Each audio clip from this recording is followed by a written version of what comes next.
Hey, I want to talk to you about these honeycomb charms that I got. They come in a pack of 60.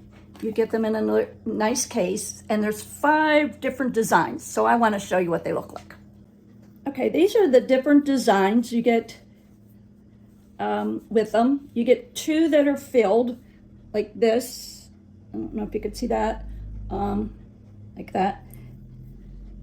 And like I said, you get 60 in a pack. So here I want to show you how they fit like towards a quarter. So you can see this one is about a quarter size. And this one, you know, same thing. They fit on top of a quarter. So that kind of gives you some type of idea. So I like them really well. I use them to make charms and different type of craft products.